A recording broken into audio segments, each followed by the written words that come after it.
오늘은 우리가 읽은 마태복음 말씀을 가지고 하나님의 말씀으로 살라 이란 제목으로 함께 말씀을 나누고자 합니다. 우리가 주님의 말씀대로 살아가며 또한 주님의 살아오신 그 여정을 따라 살아가는 것이 신앙인이라고 이야기할 수 있을 것입니다. 오늘부터 사순절이 시작됩니다. 사순절은 부활절 전 주일을 뺀 40일간의 기간을 이야기합니다. 사순절 기간 동안 우리는 우리의 죄를 내려놓고 회개하며 또한 주님이 걸어가신 십자가의 길을 바라보며 우리의 신앙을 점검하는 시간이 바로 사순절이라고 이야기할 수 있을 것입니다. 초대교회에서는 이 사순절 기간은 새신자들이 예수님을 믿으며 부활절에 세례를 받기 위해 자기의 신앙을 점검하고 금식하는 그러한 시간이었습니다. 그것이 유래가 되어서 그 후에는 모든 신앙인들이 자기의 신앙을 점검하고 주님 앞에 나가는, 또한 봉사와 절제의 삶을 통해서 말씀대로 사는 것이 무엇인지를 실천하며 훈련하는 시간으로 삼았던 것이 사순절이라고 할 수 있습니다. 또 이 사순절은 영어로는 이 렌트라고 이야기를 하는데요. 이 영어 렌트는 기간을 이야기하는 length에서 유래한 그러한 단어입니다. 그래서 봄의 기간을 이야기하죠. 겨울 동안 꽃이 다 시들고 나무가 메말라서 죽은 것처럼 보이지만 봄이 되면 꽃이 다시 피어오르고 나무가 싹을 피듯이 우리의 신앙 역시 절망과 아픔에 있을 수 있지만 십자가의 고난을 거쳐서 궁극적으로 부활의 기쁨을 맛볼 수 있다는 것, 최후의 승리를 맛볼 수 있다는 것을 우리가 사순절 기간을 통하여 경험할 수 있다라고 하는 것입니다. 그래서 그러한 의미에서 바로 이 사순절은 우리에게 주님을 바라보며 새로운 피조물로 거듭나는 너무나 귀중한 그러한 시간이라고 이야기할 수 있을 것입니다.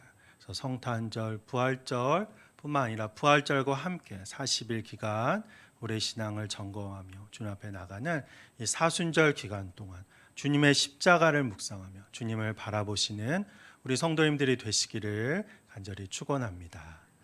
사순절 기간이 이제 40일의 기간이라고 이야기하는데요. 이 40일이라고 하는 것은 예수님의, 오늘 우리가 읽은 말씀이죠. 예수님의 광야의 시험을 또한 의미할 수 있습니다. 예수님께서는 공생애를 시작하시기 전에 40일 동안 금식 기도를 하셨기 때문인 거죠.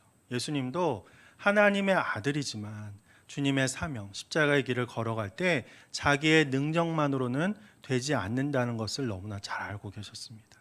그래서 예수님도 많은 능력이 있으셨지만 그럼에도 불구하고 하나님께 맡기며 하나님의 도우심을 간구하며 주님 앞에 금식하며 40일 동안이나 주님 앞에 나가는 시간을 가졌다라고 하는 거죠. 우리 신앙인들도 마찬가지입니다. 우리가 아무리 오랫동안 신앙생활을 했고 주님을 잘 알고 성경 말씀을 잘 안다고 할지라도 우리가 주님의 사명을 감당하고 주님과 동행하며 살아가는 것은 주님의 도우심 없이는 안 된다라고 하는 거죠. 그래서 우리가 비록 연약하고 부족하고 주님 품에 떠나 있을 때라도 주님께서는 우리를 붙잡고 계시고 우리와 함께하고 계시지만 우리가 주님의 손을 붙잡아야지만 비로소 하나님이 우리에게 크나큰 은혜를 허락하여 주시고 우리를 사랑하여 주심을 우리가 느끼고 체험할 수 있다라고 하는 것입니다.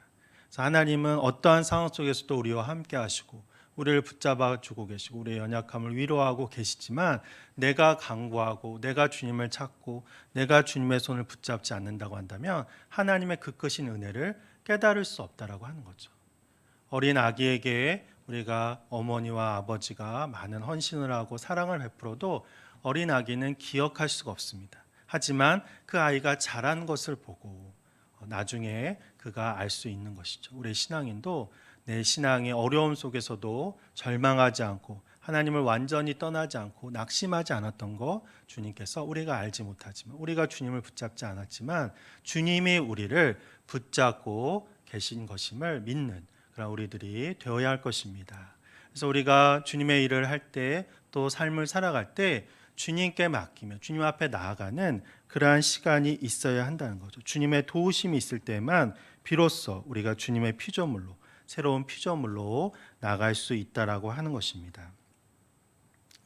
그래서 예수님은 이런 마음으로 40일 동안 금식을 하시고 공생애를 시작하셨습니다. 공생애라고 하는 것은 주님의 사역을 시작하는, 주님의 십자가의 길을 시작하는 그 일을 바로 공생애라고 이야기합니다. 그래서 공적인 주님의 일, 주님의 사명을 감당하신 일을 바로 공생애라고 이야기를 하는데 3년 동안이나 이 공생애 기간을 보내셨는데 그 첫 시작이 바로 오늘 말씀인 것입니다.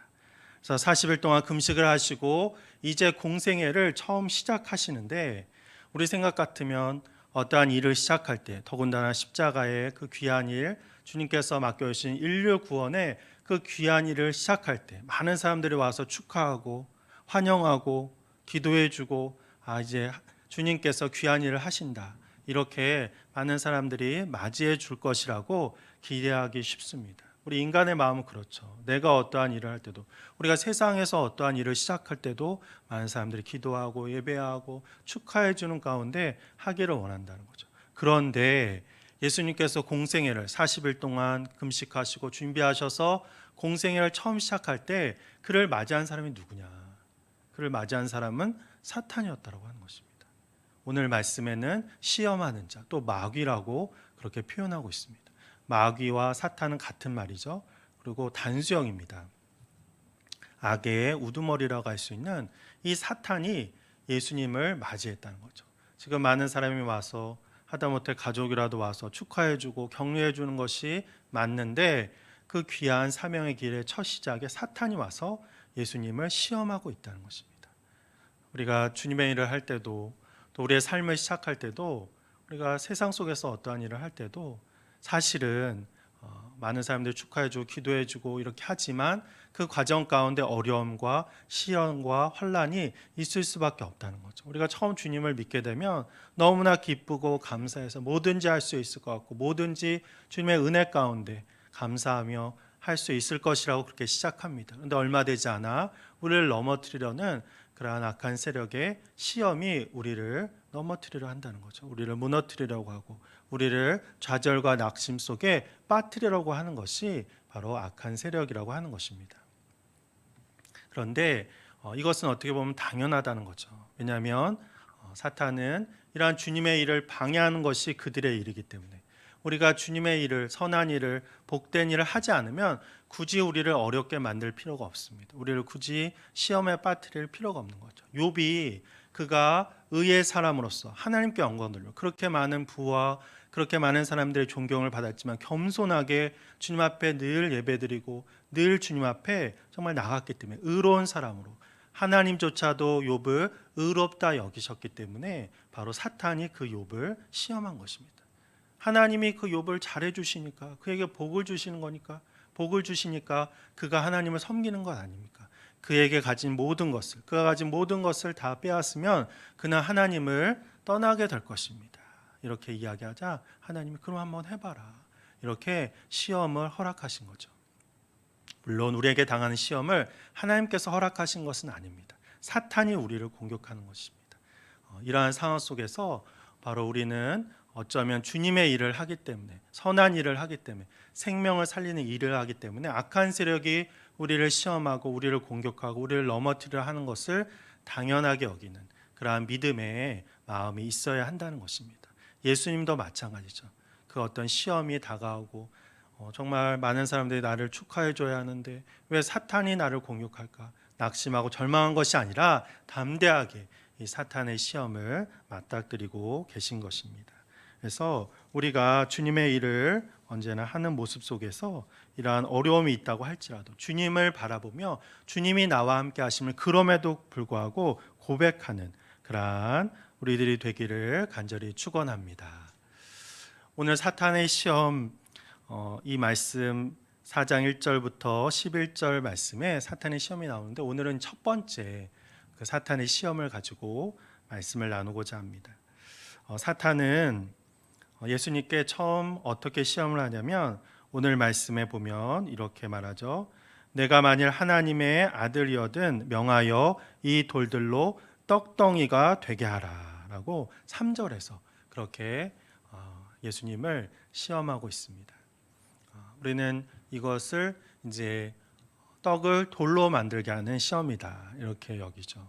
그런데 이 말씀, 이 사탄의 유혹의 그 앞부분이 사실은 더 전곡을 찌르는 그러한 유혹입니다. 무슨 말이냐면 그 처음 말이 내가 만일 하나님의 아들이거든 이 돌을 떡으로 만들라. 그러니까 너가 하나님의 아들임을 증명하라. 너가 이 돌을 떡으로 만들면 하나님의 아들임을 나타낼 수 있지 않냐. 너가 그러한 능력이 있지 않냐. 이렇게 예수님을 유혹하고 있는 것이죠. 우리가 올 한 해를 시작하면서 말씀을 나눈 그 주제가 예수님은 누구신가 라고 하는 주제로 말씀을 나눴습니다. 그래서 예수님은 이 땅에 인류를 구원하기 위해 오셨습니다. 우리에게 생명을 주기 위해 오셨습니다. 그런데 그렇게 인류를 구원하신 예수님이 누구인지를 또한 사람들에게 전할 의무가 예수님께 있었다는 거죠. 그것을 잘 알고 복음서 기자들 역시 마태, 마가, 누가, 요한 역시 바로 예수님이 누구신지를 말씀을 통해 우리에게 전하고 있고 주님을 믿는 많은 사람들이 바로 예수님이 누구인지를 깨닫고 그것을 고백하며 살아갔을 때 그 인류 구원의 은혜를 온전히 받을 수 있는 자들이 될 수 있다라고 하는 것입니다. 그런데 사탄은 지금 예수님을 만나서 예수님에게 바로 그 사실을 지금 당장 증명하라라고 이야기하고 있는 거예요. 너가 공생애를 시작했는데 지금 너가 이 땅에 온 이유가 인류를 구원함과 동시에 또한 너가 누구인지를 사람들에게 알리기 위한 것이 아니냐. 예수님이 하나님의 아들임을 곧 예수님이 하나님임을 알리러 이 땅에 온 것이 아니냐. 그것을 나타내라라고 유혹하고 있는 것입니다. 어쩌면 예수님은 쉬운 길로 넓은 길로 그러한 능력을 나타냄을 통해서 내가 하나님의 아들임을 드러내므로 이 땅에 온 이유 중에 하나를 이뤄나가는 그러한 자가 될 수도 있었다라고 하는 것이죠. 그런데 이것은 넓은 길, 쉬운 길이라고 또한 마술적인 그러한 방법으로 이러한 일을 했을 때 그것은 결코 예수님이 하나님의 아들임을 증명하는 길이 될 수 없는 거죠. 만약에 그렇게 했다고 한다면 나중에 십자가의 고난, 인간으로서 가졌던 긍휼의 마음과 고통의 마음 모든 것이 다 마술적인 것으로 그렇게 여겨질 수 있는 것입니다. 그렇기 때문에 예수님은 이러한 유혹을 물리칠 수 있었다라고 하는 것입니다. 사탄은 우리가 무엇을 원하는지 너무나 잘 알고 있습니다. 이 세상을 살아가면서 내가 물질을 더 추구하며 살아가는지, 내가 명예를 추구하며 살아가는 건지, 내가 나만을 위해서 살아가고 있는지, 나의 욕심만을 위해 살아가고 있는지, 무엇을 내 삶의 목적으로 두고 살아가고 있는지 사탄은 너무나 잘 알고 있다는 거죠. 그것이 우리의 약점이 될 수도 있고 또한 어쩌면 그것을 우리가 궁극적으로 이루기를 원하기 때문에 그것을 이루게 함으로써 궁극적으로 우리를 유혹에 빠뜨리고 시험에 빠뜨리며 멸망의 길로 넘어가도록 우리를 인도한다는 거죠. 그런데 이러한 어려움 속에서 이러한 아픔 속에서 우리는 그럼에도 불구하고 이 목적만을 위해 살아갔을 때 그것이 선한 목적이든 나쁜 목적이든 그 목적만을 위해 살아갈 때 우리는 사탄의 유혹에 넘어갈 수 있다라고 하는 것입니다. 하지만 주님의 사람들은 목적만을 이루는 것이 다가 아니라 그 목적을 이루는 과정도 방법도 하나님의 방법으로 해야 한다는 거죠. 하나님의 방법은 생명을 살리는 방법이고 선한 방법입니다. 사람들에게 하나님을 드러내는 방법, 예수 그리스도의 사랑을 드러내는 방법으로 모든 일들을 행해야 한다는 거죠. 내 세상의 일도 마찬가지고 또한 주님의 일도 마찬가지고 우리가 결과만 좋다고 해서 모든 것을 사람들에게 합리화시킬 수 없는 것입니다. 그 과정도 한 사람 한 영혼 한 영혼을 돌보며 그들에게 주님의 사랑을 깨달을 수 있도록 하는 방법으로 나갈 때 그것이 하나님께 영광 돌리고 그것이 하나님을 드러내는 방법임을 늘 생각하며 겸손하게 우리의 길을 걸어가야 하는 것입니다. 예수님은 이것을 잘 알고 계셨기 때문에 이러한 사탄의 유혹을 물리칠 수 있었습니다. 그러면서 바로 사탄에게 이렇게 말하죠. 오늘 말씀 4절 말씀이죠. 우리가 4절 뒷부분 말씀에 보면 이렇게 예수님은 대답하고 있습니다. 사람이 떡으로만 살 것이 아니요 하나님의 입으로부터 나오는 모든 말씀으로 살 것이니라 라고 말씀하고 있습니다. 사람은 떡으로만 사는 것이 아니라 하나님의 입으로부터 나오는 모든 말씀으로 산다. 하나님의 말씀으로 산다. 믿음의 사람은 주님의 사람은 하나님의 말씀으로 사는 것이다 라고 그렇게 말씀으로 이러한 유혹을 물리치고 계신 것이죠. 우리는 하나님의 말씀으로 살고 있습니까? 우리는 떡으로도 살아야 되죠. 그런데 예수님은 분명히 말씀하시죠. 떡으로만 사는 것이 아니라 우리가 물질이 필요합니다. 우리가 돈이 필요하고 집도 필요하고 우리가 사는데 그런 것들이 필요함 주님께서 더 잘 아십니다. 그런데 그거로만 사는 것이 아닌데 우리는 그거로만 살듯이 그렇게 삶을 살아가는 그게 다 있냐? 그렇게 살아가기 때문에 주님께서는 떡으로만 사는 것이 아니라 궁극적으로 하나님의 말씀으로 사는 것이다 라고 선포하고 계신 것이죠. 오늘 말씀을 통해서 그러면 하나님의 말씀으로 사는 것이 무엇이냐? 주님께서도 이 말씀으로 이 유혹을 물리치고 말씀으로 모든 것을 행하셨는데 하나님의 말씀으로 우리도 살아야 된다는 것을 잘 알고 있죠. 그런데 과연 하나님의 말씀으로 사는 것이 무엇인가? 그것을 함께 나누며 은혜를 경험하고자 합니다. 먼저는 하나님의 말씀으로 사는 것은 떡이 아닌 하나님의 말씀을 선택하는 삶을 이야기합니다. 떡과 말씀이 있었을 때 우리는 쉽게 생각하고 편하게 생각해서 떡을 선택하는 것이 아니라 하나님의 말씀이 생명이며 궁극적인 우리에게 참 영원한 생명을 줌을 고백하며 말씀을 선택하는 삶을 살아야 한다는 것입니다. 이 두 가지가 함께 가면 너무나 좋겠지만 우리의 많은 삶의 선택은 두 가지 중에 하나를 선택해야 되는 그러한 기로에 설 때가 많이 있다라고 하는 거죠. 우리가 자녀를 양육하며 나갈 때 우리가 젊었을 때 또한 지금도 우리 자녀들을 양육할 때 아이들이 공부를 잘해야 되잖아요. 그래서 이제 학원을 많이 보내는데 학원이 어쩔 때는 보충 수업을 주일에도 합니다.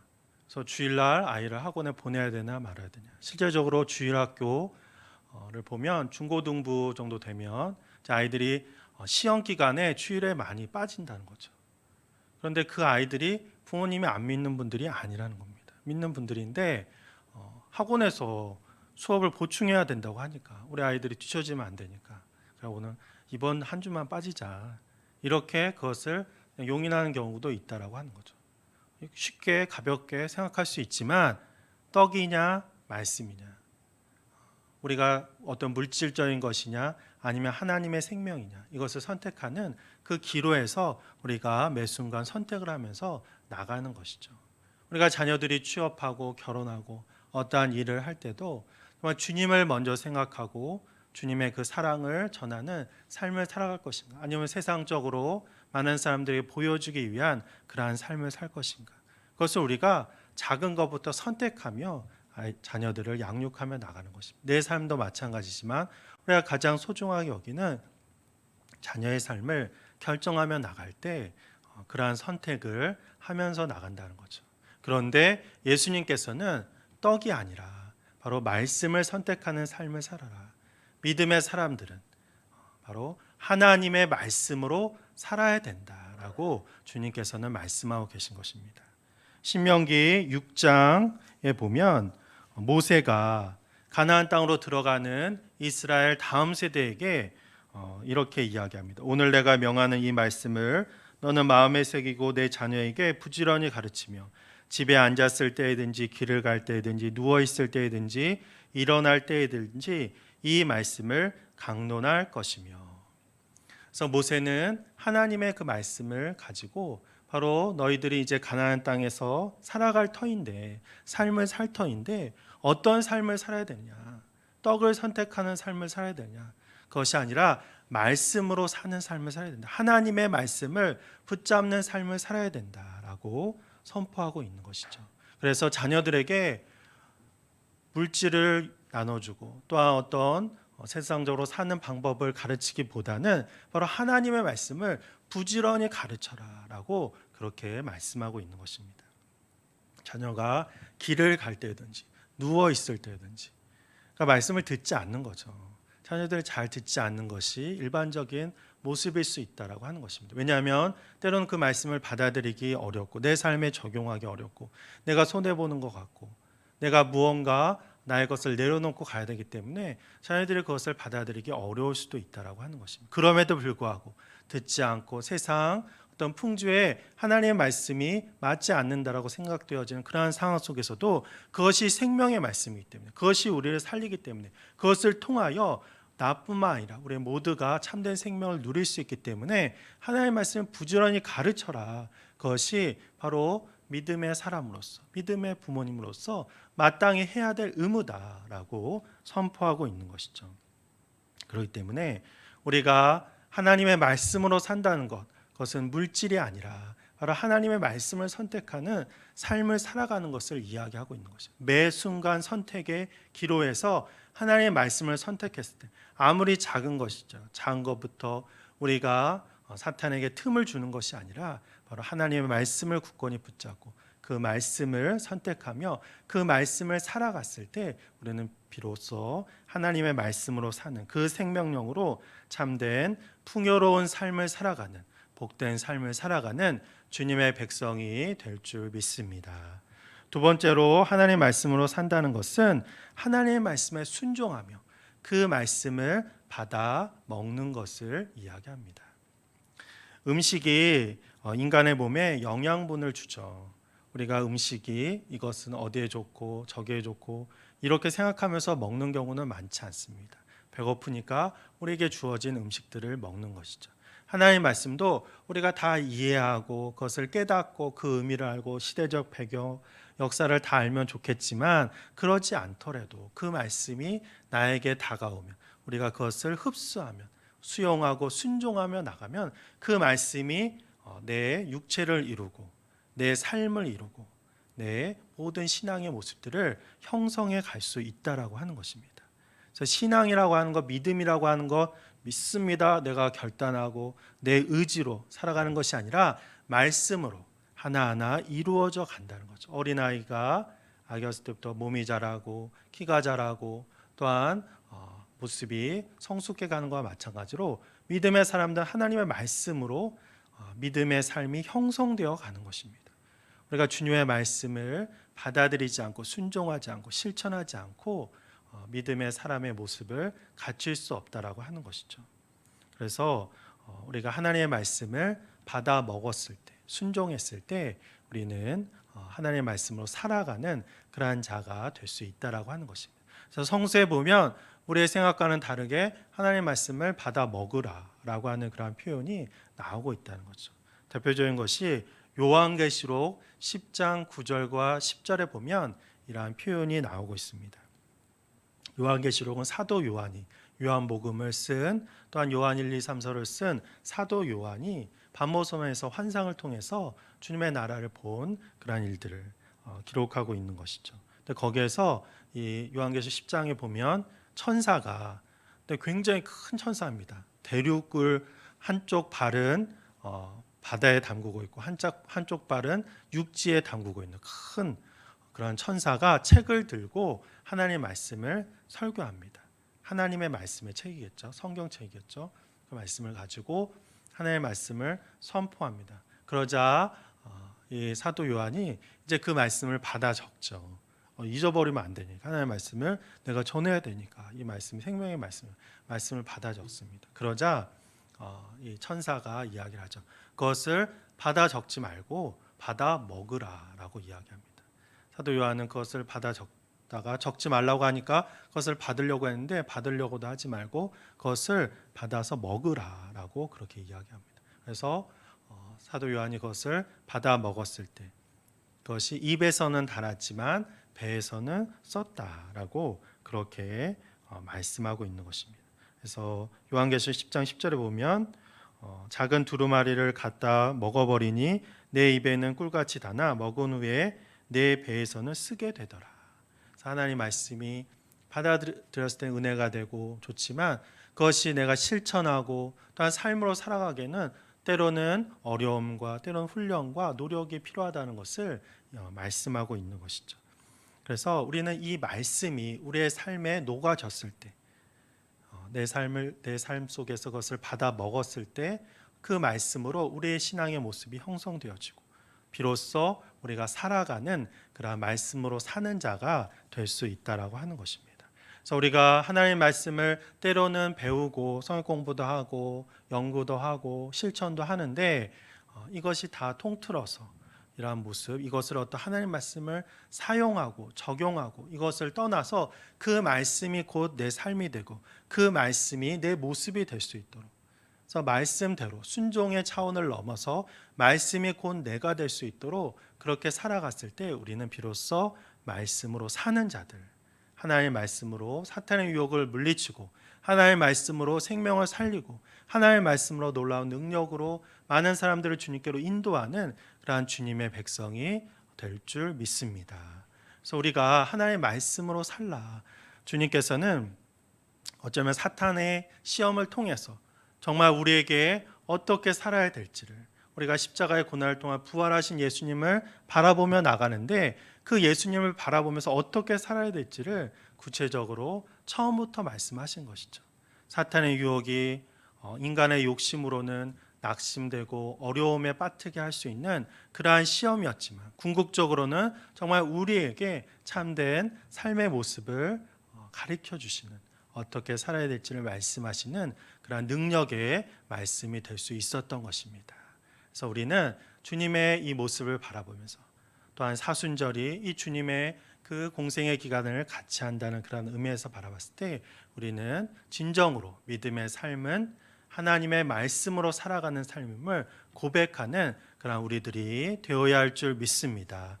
하나님의 말씀으로 살아가는 우리 성도님들이 되어서 어떠한 유혹도 물리치고 진정으로 많은 사람들에게 주님의 사랑을 전하며 주님의 능력을 나타내는 자들, 그래서 우리의 삶 속에서 주님의 그러한 복음의 소식을 담대하게 전하는 그러한 주님의 백성이 되기를 주님의 이름으로 간절히 축원합니다.